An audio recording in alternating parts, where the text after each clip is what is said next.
Gesundheit. Brownout live from the KXCI studios at Armory Park. They are on tour in support of their new album, Fear of a Brown Planet. What a joy to have you all here. All, let's see, 1, 2, 3, like 9 of you are here. Welcome to the show. I'm going to have to make one of you talk to me. Yeah, I'll welcome. Would you mind doing just a quick little round of introductions, just so there's so many people working their faces off in here. Let's give credit to who's playing what. Could we do that? My name is KXCI, and this is Brownout. No, I'm just kidding. I'm just kidding. There's going to be a fight in the van on the way home. I just wanted to save you some time.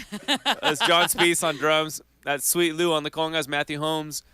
Speedy Gonzalez on trombone, Gilbert Lariaga on trumpet, Josh Levy on baritone saxophone, Alex Marrero on percussion, Peter Sobczynski on keyboards, and Beto Martinez on guitar. Fantastic. So you did this album not long after doing a different interpretation of Black Sabbath as well, Brown Sabbath. And my understanding is that the original goal was to get back in and work on some original material, but the possibility was suggested to you of taking a crack at Public Enemy and reworking it, reimagining it. That must have been a big shift to make if you were kind of all ready to go back in and do original stuff. What was compelling about tackling Public Enemy? Because I would imagine that sounds both exciting and a little intimidating. It was both, for sure. We had actually in between there, we released an EP of original music called Over the Covers. And we had already started a new record of original material, which we're wrapping up right now, as we speak. It's being mixed. But in between there, we got approached about doing this record. And like you said, it sounded exciting and something we couldn't pass up. So, it was a little bit intimidating at first, for sure.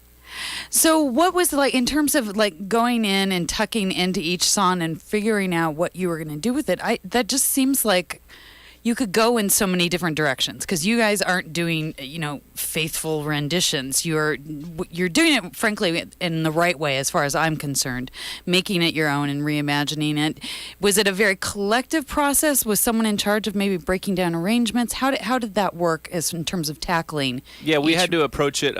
We wanted to make it musical and have the songs stand on their own, as we don't have Chuck D, we don't have Flavor Flav, and it's instrumental. It felt like a cop-out to just copy it exactly, because we're not going to beat the record, and you can go back and just listen to the original, so why would we, bother with that? So what we did was just broke it down. They're so layered with so many samples, but we break it down to the original bass sample for each groove, which was music that we were heavily influenced by when we started Brownout anyways. So we'd break it down, record that, practice that in the studio, kind of rehearse and work on loose arrangements, record them at the rhythm section, and just send it down the Brownout assembly line. We'd send them over to Speedy, our trombone player, and he would arrange some horns on top of that. Record the horns that would add the melody to it, that would make them, stand on their own, as I mentioned. And then Peter Sobczynski would add some keys and bring in kind of more of the noisier elements that you hear on a lot of that Bomb Squad production, and then kind of piece it all together at the end. So it just kind of went in this big circle through the Brownout assembly line. But it was like no other record we had ever done. It was definitely a first-time unique process for us. Well, it probably helps to have a record that's, this beloved. I'm guessing everyone in this room, myself included, grew up listening to that album over and over, and it almost kind of gets encoded in your DNA. So it's great that you had the opportunity to work from an album that was something that had been dear to you for so long. What are we going to hear next? Next is Louder Than a Bomb. Oh, excellent. Take it away.